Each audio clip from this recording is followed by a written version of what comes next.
Hello, everybody. My name is Suzy Kahati. I'm a family financial advisor, and I want to say thank you so much for joining my webinar. Okay. Shalom, everybody. My name is Suzy Kahati. I'm a family financial advisor, and I want to say thank you so much for joining me in my special webinar of Coping Being Single Again. This is one of my first webinars I'm using with this new webinar program, so I'm totally excited but a bit nervous that everything was going to be okay. The webinar will last about an hour, and for those of you who have questions, please stay tuned to the end because I'm going to be answering them. Now, while everybody is joining us in this webinar, I'm going to give some technical hints on how to get the most out of the webinar. First of all, I suggest that you close all the computer programs on your computer so it won't hinder the webinar program. And also, you won't be distracted by all the Facebook notifications. And if you've taken the time out, treat yourself. Turn off your mobile phone and enjoy. If you have, I also suggest that you take some pen and paper ready. So you want to take notes because you're going to get some valuable tips here. Now, you see on the screen, there's me chatting away, but there's also a chat box. So, you can chat to each other, and at the end of the webinar, you can send in questions, and it'd be really nice at the moment to see where people live. So please write in where you live and see what type of community is listening to our webinar. Also, throughout the webinar, I'll be conducting a poll, and the poll is anonymous, so I really would appreciate if you could answer the questions. And of course, I'll be announcing the results at the end of the webinar. And for my way of saying thank you for joining me in this webinar, I am going to be giving away some surprise bonus, but I'm not going to tell you where they are, so stay tuned. Now, what I'm going to do is actually upload a PowerPoint presentation, which will be the basis of the lecture tonight. So one moment, please. Here we are.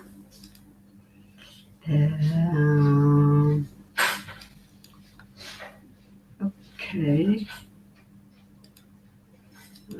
Yeah. Okay. So here we are.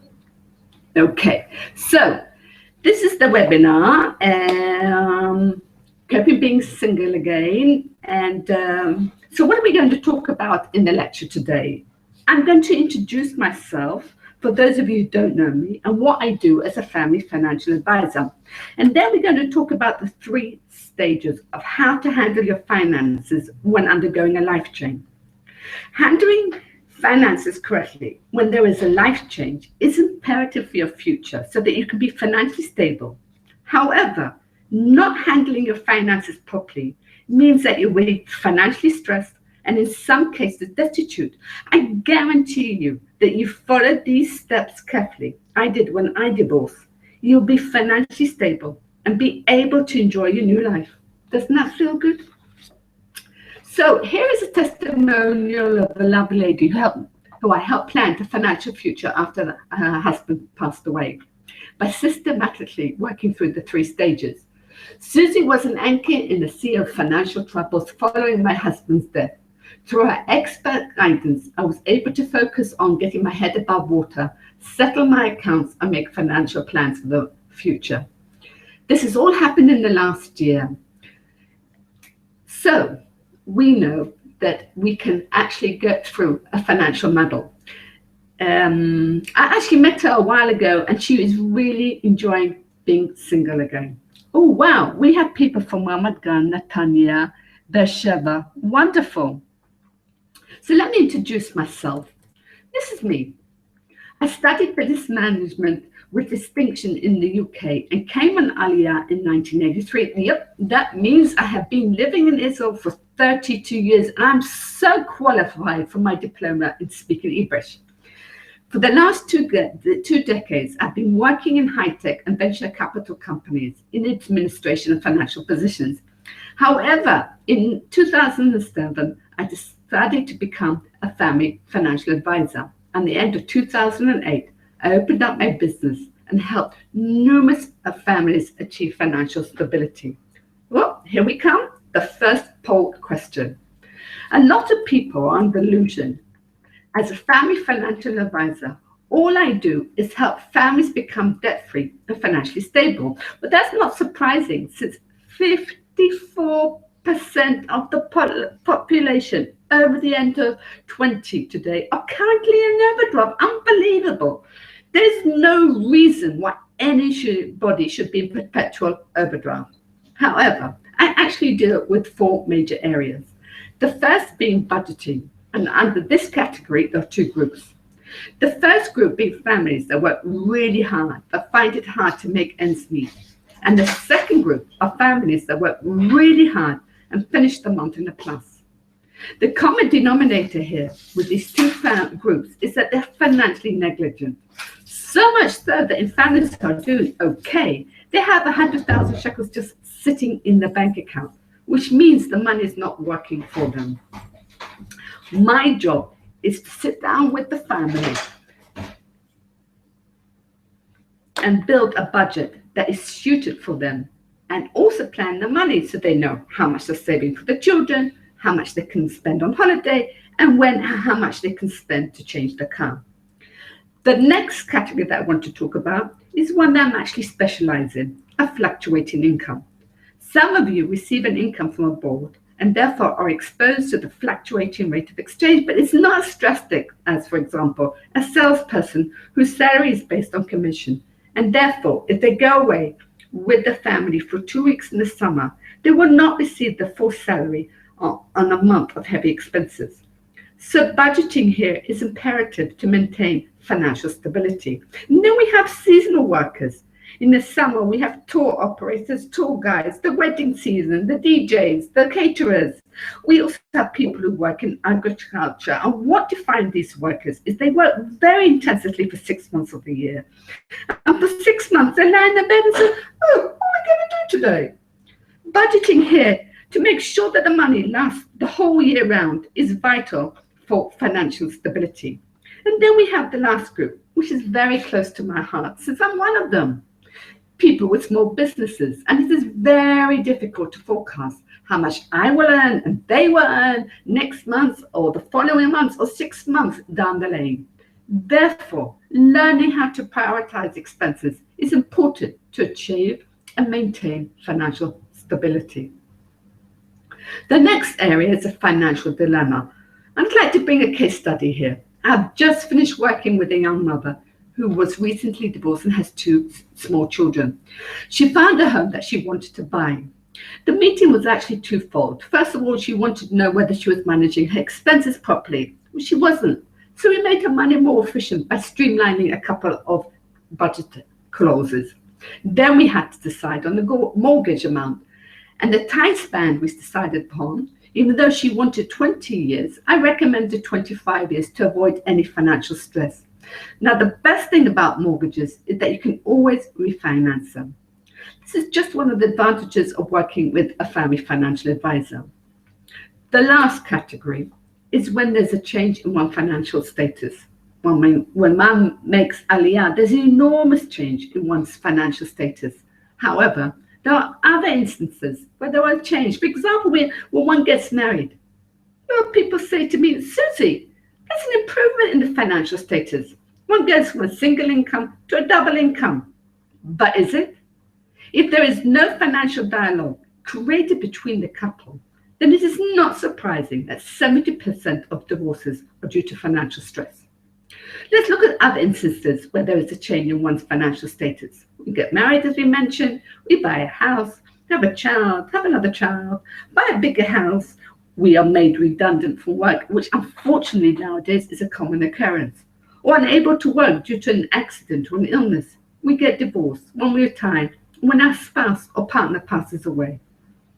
All these situations dictate that we have to make revisions to our budget and spending habits, because if we carry on as if nothing has happened, then the financial deterioration of the family is imminent. Let us illustrate an example of a change in the financial status when one has been made redundant.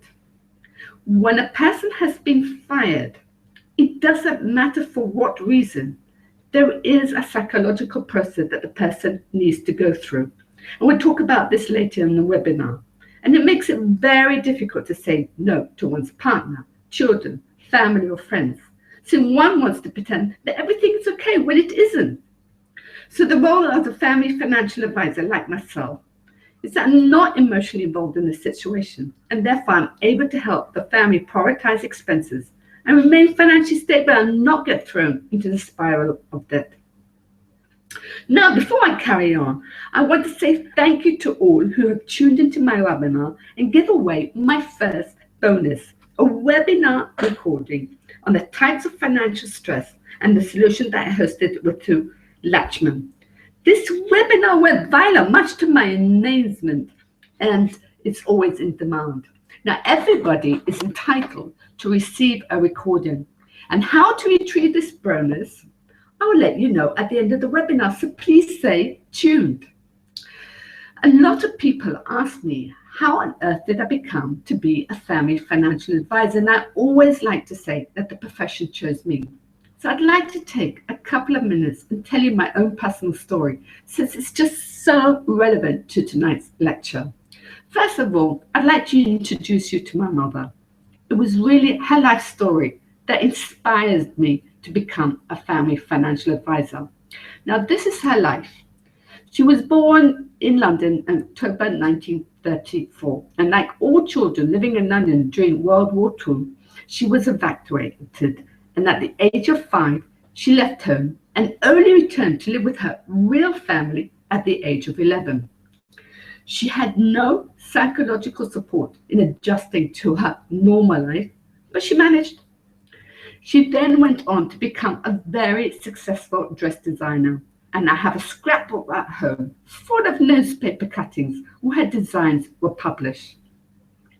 She actually turned down a very lucrative job offer in Ireland due to the fact that she married my father in 1958.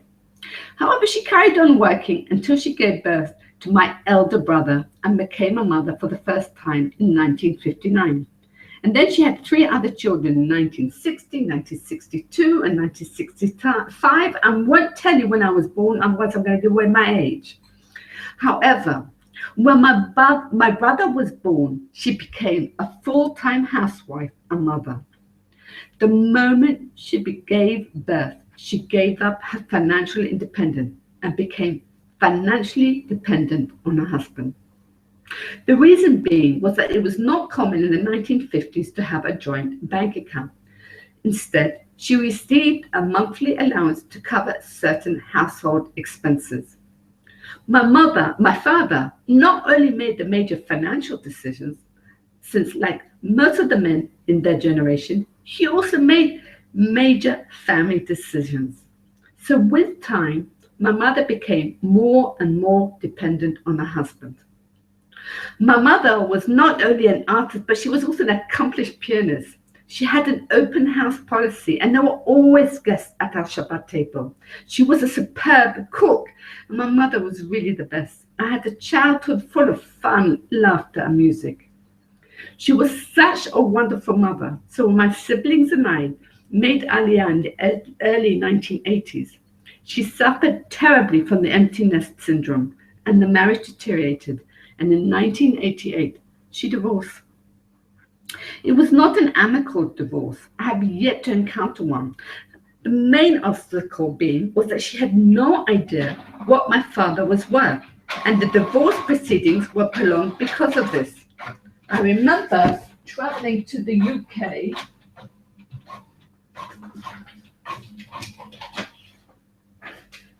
sorry about that, at the beginning of the divorce proceedings to give my parents emotional and moral support. My father, even though he was in shock, he was coping pretty well, and he was still getting up to go into shul and to work and carrying on his activities. However, my mother was a different story. I'll never forget the first time I saw her. I just saw a very scared woman, so much so I think it actually distorted her features. She wasn't worried about surviving, so she always told us that life was stronger than us, and she wasn't scared about being alone since her war years and the time she was evacuated thought that she could cope with change. However, she was afraid and scared of the unknown, having to deal with everything and making decisions by herself. And how will she survive financially? Remember, she received an allowance from her husband, and ever since she became a mother, she never worked. And not only that, all major decisions were made by my father. Now, obtaining her divorce was the end of an era, but the beginning of her troubles. My mother, from the divorce settlement, received a monthly alimony allowance and substantial amounts of money at her disposal. She was actually very wise and bought a lovely flat in St. John's Wood, which is just around the corner from Abbey Road, where the Beatles recorded their first album. I have to put this in for those of you who don't know London. And then she went ballistic with the money. Remember, it was the first time in her life, after receiving allowance to cover very specific expenses, she could spend the money how she wished. So she went on luxury holidays, and we were invited to join her to stay at the Hilton when she came to visit us in Israel. She bought designer clothes, well, she was a dress designer, and also she had her food sent from Harrods. Now, since she did not have a family financial advisor to help her plan her spending, within 5 years, she was on the verge of bankruptcy. We quickly had to import her into Israel, since the bailiffs were literally knocking at her door. Now, if you think that her behavior was exception to the norm, then think again. Statistics show that the majority of people who receive large sums of money through inheritance, retirement, divorce, or winning the lottery usually spend it all within 3 to 5 years. Even worse, 25% of women who receive the husband's inheritance will have spent everything within 4 years? No. 3 years? No. 2 years? No. 1 year? No. 6 months? No. Within 4 months, which is crazy. Okay, so my mother made Aliyah to Israel in 1993, and the situation actually did not improve, and it continued to go downhill. And so much so that every single family gathering, we always had the conversation of what to do with mummy, but nothing really constructive came from these meetings. Then we reached a point when we realized that if we didn't do something drastic, the effects of my mother's mishandling her finances would ripple throughout the immediate and extended family. So my siblings and I held yet another special meeting. But this time, my elder brother divided up tasks. He said he would deal with the legal aspects, my sister with the medical aspects, and then he turned to me and said, "Suzy, you're dealing with the budget." I looked at him with my mouth open, and it remained open for quite a long time. I mean, what do I know about budgeting? Okay, I budgeted the household income, but that's not qualifying me to help other people, let alone my mother. Now, my mother was not an easy person. No mother is, and I tried to tell that to my daughters, but they don't believe me. I wanted to tell him that I would do anything else, like clean toilets in an army barrack, but don't send me to deal with mummy's budgeting problem. However, the tone of his voice made me realize that it would be totally futile to tell him I prefer another job. Now, anybody who has an elder brother will know exactly what I'm talking about. So I had no choice. Off I went to tackle this budgeting problem. As mentioned, my mother was not an easy person. She was and still is the hardest client I ever had to deal with, and I've dealt with a lot of hard cases since. She also had the audacity to use emotional blackmail on me. I mean, I was trying to help her. Like, I'm going to die, you won't notice. Really? You don't come and visit and see how difficult it is for me to live without my stuff. Whew. Well, I had to put all of this emotional blackmail aside and started working with her. Now, since she was my mother, it was really important to me that she did not feel deprived and that the process was not hard, it was quite easy for her to follow. And she still enjoyed life. Like if she wanted to drink a cup of coffee every day in a cafe, then she should go for it, but without the whipped cream. It's also much better for your health. Now, what was really surprising was that not only did she reach the financial target within the time span that we had set for her, she actually surpassed it. Now, the whole extended family was in shock. Actually, so was I. They told me they had tried for years to help my mother handle her finances, and all I did was take her out for cups of coffee, and hey presto, she's financially stable. And they all wanted to know what I did to change her finances right around. By the way, if she managed to do it, so can you. Now my sister turned around to me and said, you need to help families achieve financial stability. So I said, with mummy, I worked on instinct. And if she didn't speak to me for a while, that wouldn't be the end of the world, especially after all the emotional blackmail she used on me. Because I knew eventually she would. But with people I don't know, I really need to learn how to help them. In fact, I was quite chuffed with myself that I had succeeded where so many people had failed. And while I was mulling over what my sister had said to me, since there was quite a lot of sense in what she said, it usually is with my sister, I received a random email inviting me to become and study a family financial advisor, which I did in 2007, and here's my certificate. Now, the studies provided me with the method of helping families achieve financial stability and all the financial knowledge that is required in becoming a family financial advisor. But that was just the beginning of my journey. After I finished my studies, I realized I had to accumulate more knowledge and study further all aspects concerning personal finances in order to give my clients the best possible.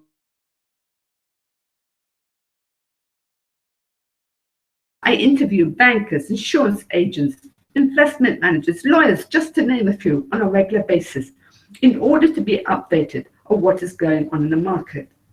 Now, this has resulted in me becoming a leading family financial advisor in Israel that deals predominantly with the Anglo-Saxon market.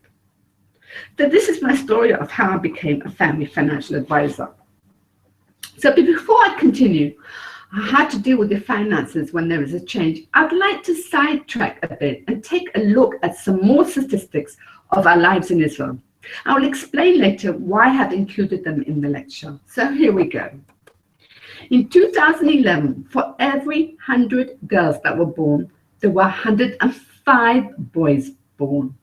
Take a good look at the demographics regarding the ratio between male and female, as it would change throughout the lecture.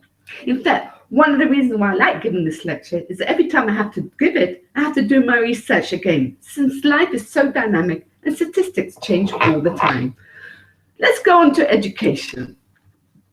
Education. 45% of men and 52% will go on to higher education. In Europe, the statistics for the ratio between men and women are always the same for higher education. The reason for the power in Israel is that there's a large proportion of the population in Israel that are ultra-Orthodox, and they do not go on to higher education. And this is the male population. And then there is 57% of women and 42% of men will study for a second degree.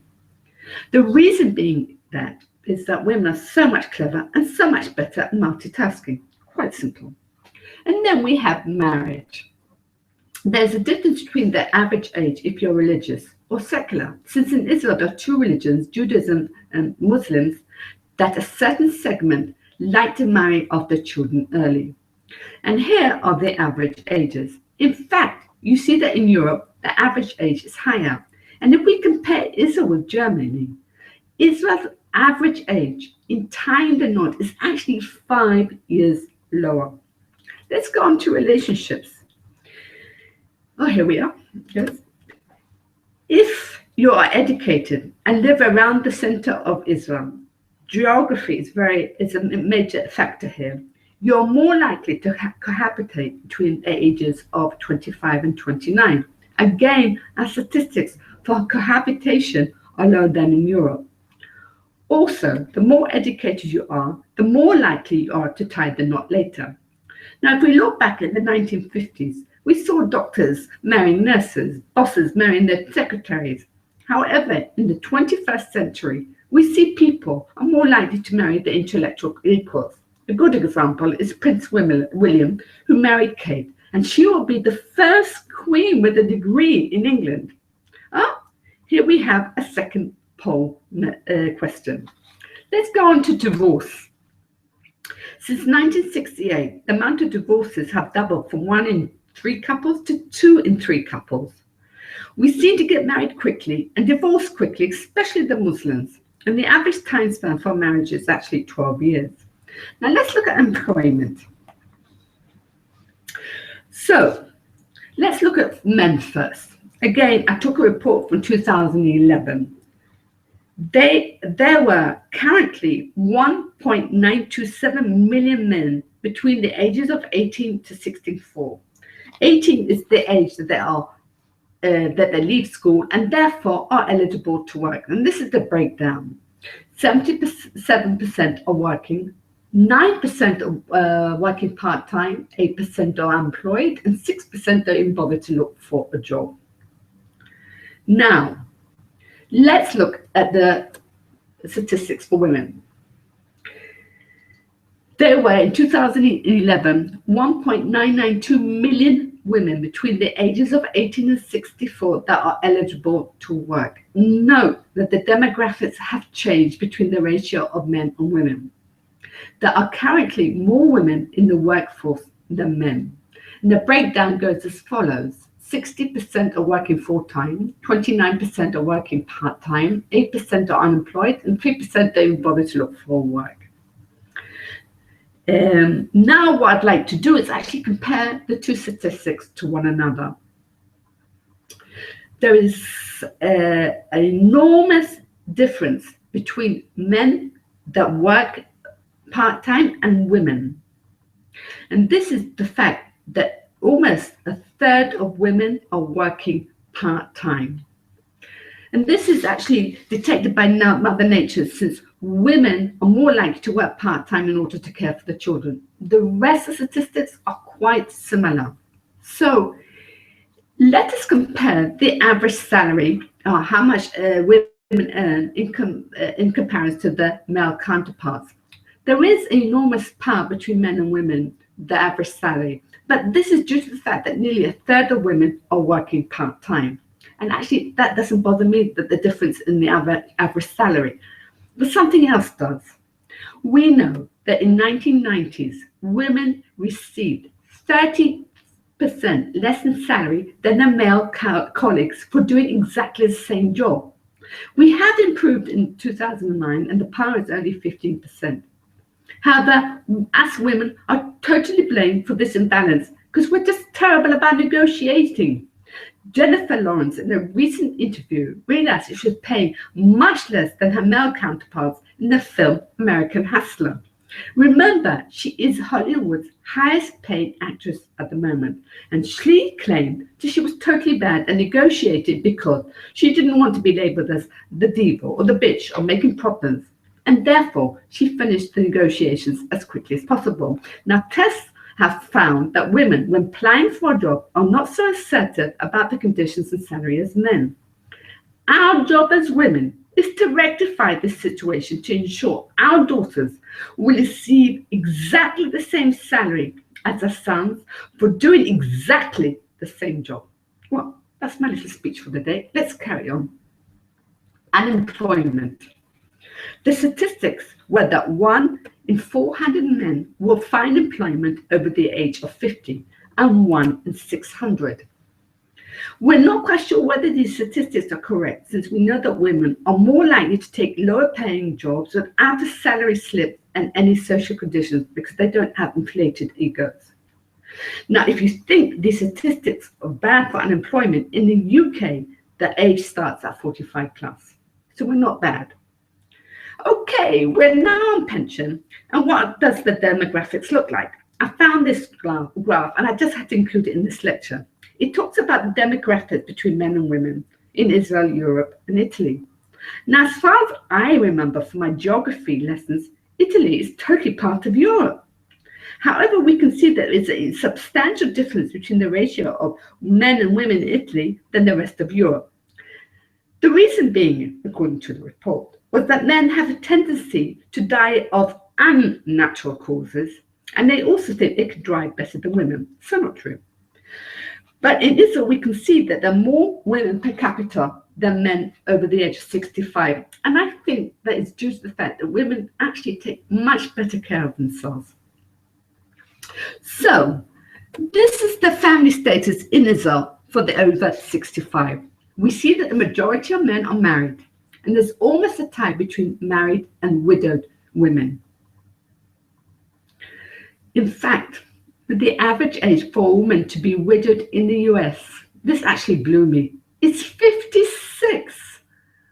And the average time span for being a widow is actually 14 years. Now let's look at longevity. Our longevity has increased by 5 years since the 1990s, which is the biggest leap that history has ever seen. And today, the average lifespan for a man is 79, and for a woman is 83. Another statistic that we need to know, which also blew me, that 80% of all women who pass away will actually be single. So this concludes the statistics of our lives in Israel. Now, why have included statistics in this lecture? We normally turn to statistics to make certain assumptions. For example, this woman read that you're more likely to meet the man outside the confines of your home. So she went out every day in search of the perfect man. However, she omitted to check the statistics about finding the perfect man. There aren't any, because there's no such thing as the perfect man. So in statistics, we need to know what we're looking for and how to work with them. Now, as a family financial advisor, I do like to base my financial planning on statistics taken from the Bureau of Statistics in Israel. For example, if a family of 3 are spending 10,000 shekels on food, I know that it is about 7,000 shekels above the national average. And therefore, there was a problem, and I had a family like that. Or my own personal story. I have 3 daughters, all over the age of 20. And according to statistics, even though it's not inevitable, they should be married by the age of 30. So I have to ensure they have saved up for a wedding and that the scheme is easily accessible or liquidated, more than they were at the age of 16, for example. So soon we will take a case study of a 46-year-old woman who came to me at the beginning of her divorce. So when a woman of her age starts working with me and going through a life stage, these are some of the conclusions that will make according to the statistics we have just seen. So they are: she must probably be more educated than her male counterpart. She must probably be living off a lower income or have a lower salary than her male counterpart. Now, if she's been made redundant over the age of 50, she will probably find it very difficult to find suitable employment. She will also receive a lower pension than her male counterpart. However, if you are a widow, you will most likely receive your spouse's pension. And not only that, you must probably die single. Okay, so the best way to illustrate how to deal with your finances when there's a change in financial status is to take a case study. So I'd like you to meet Gila. She's 46 years old. The name and details have been changed to protect her privacy. She has 2 boys, age 18. He's just gone into the army, and the second 16 and still in school. She's a psychologist working for the Educational Board, and her salary is 10,000 shekels, and she's in the process of getting divorced. When she started working with a lawyer, she told that she had no family in Israel. And even though she had friends that she knew she would receive some form of emotional support, she knew, A, it's not like family. B, she didn't particularly want to speak to them since most of her friends were mutual. And C, she was actually not the type of woman that hangs her dirty linen in public. And her lawyer was very wise, and sent her to a divorce coach to help her through the divorce. She also referred Gila to me for financial advice. Now, if a couple come to me when they want to streamline expenses or even solve a financial dilemma, the methodology is pretty straightforward, and I don't actually need to take their emotional state into consideration since the mindset is healthy, I hope. However, when anybody is undergoing a change, I have to take into consideration the emotional state, how much the person is capable of coping with, and how much the person is capable of coping with their finances. And this is due to the fact that they're grieving. So let's look at the 5 stages of grief. A lot of people are familiar with the 5 stages of grief compiled by Elizabeth Kubler-Ross in 1969. And they are denial, anger, bargaining, depression, and acceptance. We know that the beginning is denial and the end of the process is acceptance. There is no set timetable. How long are you going to be in each stage? What order you will go through the stages, and whether you'll go backwards and forwards. All we know is that you'll be going through these stages. Let's talk briefly about each stage so that you can recognize the symptoms. The first being denial. This is the most intensive stage because you've lived your life in a certain way. Then something happens and your whole life is completely changed. Now, it depends on the situation or the circumstance, how long you'll stay in this stage. Some people go through this stage in a day, or a couple of days, weeks, or months. Now, for Gila, she told me that even though the marriage was not a happy one, she came home one day after a night out with the girls, and her husband sat her down and told her he wanted a divorce. She said she walked around for days, in such a daze, because she was in such shock. And then we have anger. The best way to illustrate this stage is to take some extreme cases. For example, somebody who was involved in a serious car accident and was severely injured, or maybe became a paraplegic, or a soldier being wounded on the battlefield, and maybe it means a loss of limbs. They experience intense anger. Why has this happened to me? Why is life so cruel? A totally natural emotion. And one just has to have the patience until they finish the stage. Then we have the bargaining stage, a deal that would mean that our life will turn to normal once again. If I become healthy again, or my partner, I'll give substantial amounts to charity or become a better person. Just another coping mechanism for grief. And then we have depression, which is another very intense emotion. I personally experienced depression when my mother passed away in 2014, and this was actually mainly due to the fact that my father passed away exactly a year before in 2013. How did I know that I was suffering from depression? I physically could not get out of bed. So I sought psychological help and then went on holiday, which really helped me get back on my feet. Now, some people might need to take medication. Go for it. Use all your resources to help you cope with your grief. And then we have the last and final stage, which is acceptance. This means we've traveled through the 4 stages of grief, and now we're ready to move on and start our new life. Most people are under the illusion that we only experience grief when we lose a partner or loved one. So I'd like to talk about the other instances when we experience grief, and they are a relationship breakup. We are told that the most traumatic experience after death is divorce. Death we don't actually survive, so divorce is pretty emotionally painful. Loss of health, yourself, partner, loved one. A friend of mine told me that when her husband suffered a stroke at the age of 45, she totally grieved for her previous life. Loss of a job, loss of safety after trauma, loss of financial stability, and death of a partner, loved one, and family member. When we look at this list, we can immediately see that the grief we experience for a loss of a job is not so intense as when we lose a partner or a loved one. Actually, it doesn't really matter what the situation. we still go through the 5 stages of grief. Now, I want to reveal some of the symptoms of grief. It is very important to understand that all of these symptoms are totally natural to experience them. One may experience multiple symptoms or just one of them. And if you need help or medication to get through the stages, seek it. Don't try and do it by yourself if you're not coping. However, there is one aspect of when experiencing grief that you gain from this lecture. I want you to take this. In fact, I'd love it if you'd write it down. While going through the 5 stages of grief, you are totally vulnerable, and therefore no major decision should be taken whatsoever by yourself.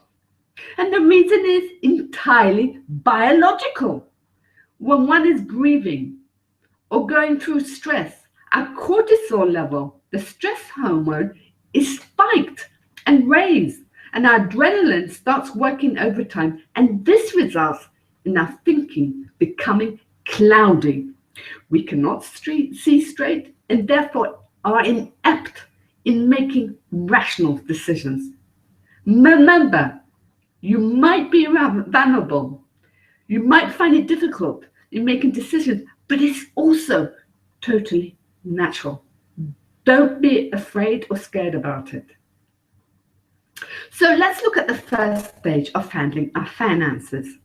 This is not happening to me. Why is this happening? What can I cope with?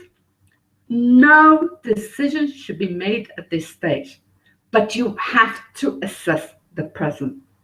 Now, Gila, when she contacted me for the first time, she was in total denial. I didn't know she was in denial. She scheduled a meeting with me 3 times before she actually met with me. When a person schedules a meeting with me and cancels it, it means one of 2 things. Either they're not ready or life happens and they immediately reschedule. I knew that Gila was in denial, so I waited until she was ready to start working with me. Now, at this stage, no decisions need to be taken, but we have to assess the present. And this is done by compiling the first important file, which contains paperwork for everyday expenses like electricity, mobile phones, bank and credit card statements. In other words, bills or reports that we receive on a monthly basis. Now, Mother Nature sometimes is very kind to us. To obtain a divorce, it takes some time and it doesn't happen overnight. And while researching for this lecture, I interviewed some lawyers, and the quickest divorce case was 6 weeks. And this was told to me by a mediator. Also, losing your partner to a terminal illness is also a process. Therefore, there is time. I know that there are some people who just drop down dead, very inconsiderate of them, but it's such a small proportion of the population. However, it really doesn't matter what situation in life you're in. You should always have a file containing this information. Now, when I asked Gila to compile this file, she looked at me and said, I don't understand why you're asking me to compile this file. I've already have a file like this, which means she files on a regular basis, which was a really good indication about Gila and her mindset. However, the fact that the file was already compiled does not mean that I rushed on to the next step. No, I waited a bit for Gila to move on from denial. The next step is to compile yet another file, but this time containing legal and financial papers. Now, even though Gila's divorce was not a particularly amicable one, she did have the cooperation of her husband, but she had to send some of the papers to the actuary and present them to the court. Though I put Gila in charge of compiling this file, and she finished the task within a week and a half. So this meant that Gila's confidence began to grow. Ladies, and others gentlemen as well, so ladies and gentlemen, I want to bring your attention to one small piece of paper, the will. A friend of mine passed away a couple of weeks ago, and she did not have a will, and therefore she left her family in a real legal muddle. Please, everybody, make sure that they have a will. Then again, I waited to move on to the next step. And this is building a preliminary budget. And it's done by taking the last 3 months of bank and credit card statements. Gila is just going through a divorce. The last 3 months give a very good indication what the household is spending, since we have to assess the presence and there's hardly any extraordinary expenses. Couples with a terminal illness, there's a different story. However, it is imperative at this stage that you know exactly how much the household is costing, so you can move on to the next stage, which is stage 2. First of all, let me recap the first stage. Compiling all relevant paperwork and dividing them into everyday expenses and financial and legal papers, and also to build a present budget or cash flow. So let's look at stage 2.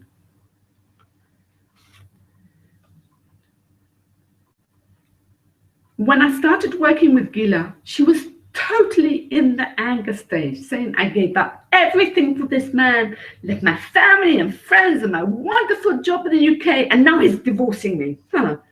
This time I let the divorce coach deal with the anger stage, not me. So this is really happening to me in the second stage, and what can I cope with? Help me, seek assistance from families, friends, and professionals. Now, when undergoing a change, I definitely suggest working with family and friends. They know you and you trust them. And also, especially if your partner has a terminal illness, work with them, since you will learn a lot from them about the handling of finances. However, if you're going through a divorce, I do not recommend you involving your children. So let's look at the type of professionals we might need: lawyers, insurance agents, a family financial advisor, investment managers, real estate advisors, personal coach, to name but a few. Now, if your family or friends are professional, work with them. However, don't ask your computer programmer friend who has done well for themselves to handle your finances, just for the simple reason is that they're a computer programmer and not a family financial advisor. Oops, here we have the last poll question. However, how well do you handle your finances? Well, I want to do an analogy here to food. Why food? Because food and money we have to deal with on a daily basis. If I want to become a gourmet cook, I have to study it. So the question that I ask myself is, do I want to become a gourmet cook? No, not really. I just want to know how to cook. My mother was a superb cook and seemed to have inherited my culinary skills from my father, who could barely boil an egg. The next question is, do I need to become a gourmet cook? No, not really. I much prefer paying a restaurant to eat gourmet food. However, if I want to make beef bourguignon, I need to work with a recipe. Even if I had the beef, mushrooms, onions and wine, I'll have no idea what to do. However, my sister's a fabulous cook and must probably be able to put something together without a recipe that would turn out delicious. Now, I'm a really good cook when I burn the food. So, I know that I'm a gourmet cook when handling my finances. My mother, though being a superb cook, she was terrible at handling her finances, so much so that she lost her lovely flat in St. John's Wood. So how well do you handle your finances? Are you a gourmet at handling them, or do you need a recipe to succeed? So the second stage, we need to ask ourselves the following questions. Oops, okay, so we've lost one. Okay. Can I afford to stay in my current accommodation? Now, Gila had a lovely house with a garden, and when she prepared the preliminary budget, Gila saw how much the house was costing. The gardener, electricity, the cleaner, the repairs. She understood that to keep up the house, it would take a big chunk of her budget. So therefore, she decided together with her husband that would sell the house. However, because she had the child in school, they both decided that they would sell the house when he finished school. The terms were then stipulated in the contract. In fact, a lot of the clauses in the divorce agreement were based on the findings from the first stage. The next question is, can I afford my current lifestyle? Now, the reason why Gila agreed to stay in the house until her youngest child finished school was that she'll be receiving full child support for the youngest and half child support for the son that was in the army until the age of 21, and for girls is until the age of 20. However, she understood from the first day that she needed to find alternative accommodation so she could live in the standard of living that she wanted. Very important. The next question that we asked herself, will I have enough money? Now, Gila had been working for the Education Board since she came to live in Israel, and she was a child psychologist. She told me that she had seen many changes over the years. So when I showed her the statistics for women over the age of 50, that if they become redundant, how difficult it would be for them to find suitable employment, she decided that in order to ensure that she had some financial security, she would open up a clinic. That's only when the dust had settled. She wanted to guarantee that she will always be able to have an income until she arrived at a pensionable age. And the last question was, what were her financial goals? For Gila, she wanted to fly to the UK every year to visit her family, which is a very good example of financial goal, and this was taken into consideration when planning her future budget. This is just an example. There are many types of financial goals. Now, if you become widowed, can you afford to stay in your current accommodation? Maybe you can, but perhaps you want to downsize or go live next to your children or move to another country. Remember, you do not have to make a decision straight away, but set yourself a time limit for an answer. Now, these questions are actually very relevant to anybody going through a financial change, such as reaching your retirement. Now, the third stage is how to plan your money, which is extremely important to know when you need your money, perhaps for a wedding, a family celebration abroad. And when you have done some long-term planning, then turn to expert for investments. Okay, so here are the poll results. I'd like to talk to you about the AR program. I have created a forum of family financial advisors, and it consists of 2 men and 2 women, since men have a different approach on dealing with personal finances. About 4 years ago, we conducted a survey about personal finances, and I want to say thank you to anybody who answered it. We found that even though we had excellent programs to help families achieve financial stability, we realized that sometimes people needed a quick assessment of their finances. Also, we wanted to give people an opportunity to have their finances reviewed by a professional. So I created the AR program, which means assessment and review. Actually, it wasn't 4 years ago, it was 4 months ago, I apologize. So what does the AR program include? We have an assessment of your expenses and income. Now, this is not a detailed report, but it will give you a very good indication of how your money is being spent. And then we have assessment of your loans, if you have any. We analyze each loan and whether the loans conform to the budgeting formula. Then the AR program also provides you with personal advice on a topic of your choice. What all is required is that I receive your bank, credit card, and loan statements for the last 3 months on Excel format. And analyze your income and expenses. Now, the best thing about this meeting is that I don't expect you to come to my office if you don't want to. And it was really important for me because I have clients from Matula down to Beersheba. I haven't got to Eilat. And the meeting is designed, it's done by Skype in the comfort of your home. Doesn't that sound good? So, who will benefit from this meeting? So it's not for everybody, and especially designed for the people who want to make their money more efficient. Those of you who have a fluctuating income, and when there's a change in the financial status. For the first stage, in assessing the present. For the second stage, for assessing the future, and especially for the third stage, to understand when you need your money. And this is where most people fail. This mistake that my mother made. And the last one is, of course, when there's a financial dilemma. Here's a testimonial of a client who recently used the program. Getting divorced is never easy, but the worst was not knowing if I will have enough money to finish each month.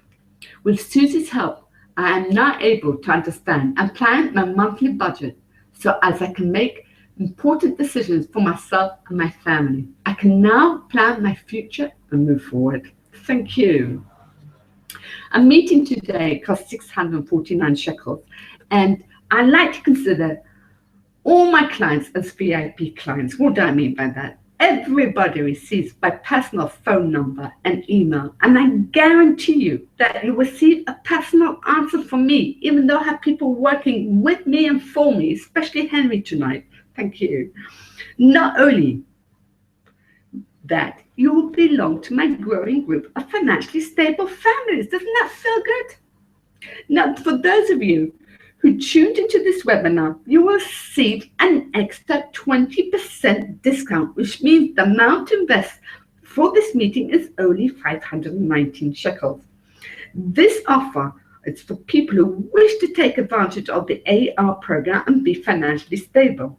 However, this offer is only available for 72 hours. And why have I put a time limit on it? First of all, it's a substantial discount, and I rarely give discounts. And because some of you maybe would like to consult with a family member or friend, which is fine. And therefore you have this special 3-day bonus. And there's another very special bonus I have implemented. It's a money back guarantee. Why have I inserted this bonus? Some of you do not know the benefits and advantages of working with a family financial advisor. And therefore, my suggestion is start working with me. And if the meeting does not meet to your expectation, then I guarantee you that I will refund your money, which is a win-win situation. Another reason why I have implemented this bonus is because I know and have seen what one meeting can do for family in putting them into the right direction of financial stability. However, I have to warn you, because forewarned is be warned, that ever since I have incorporated this guarantee, not one client has requested a refund. Now, this lecture has given you an insight of knowing what to do when a change is inevitable. Most of you, however, will just listen to the lecture and amass some financial information. Some of you will actually try and sort out your finances yourself, which could be a bit of a hit and miss affair. I have seen with clients that have mishandled their finances during the change, and also experienced firsthand with my mother that totally mishandled her finances and ended her life in a state-aided nursing home, being financially supported by her children. We did it out of love. Women who I work with that have lost their partners or divorced, I systematically follow the 3 stages on how to handle finances during the change. And when I personally divorced, I religiously stuck to the 3 stages. And I'm proud to say that we're all financially stable and really enjoying our new lives. My vision is that everybody should be financially stable, and nobody, just nobody, should be ended up like my mother or being destitute. Therefore, I cannot conclude this lecture without giving you an opportunity of substantially changing your life and put yourself on the right path to financial stability. And today, I'm giving a special introductory offer, since the first time this program is being offered in a lecture of this kind. And the investment of this special meeting is only 354 shekels. Just calculate how much you can save when you are handling your finances correctly. This special introductory offer of 354 shekels is valid only today. And to register for this special meeting, there's a form that appears next to the PowerPoint presentation.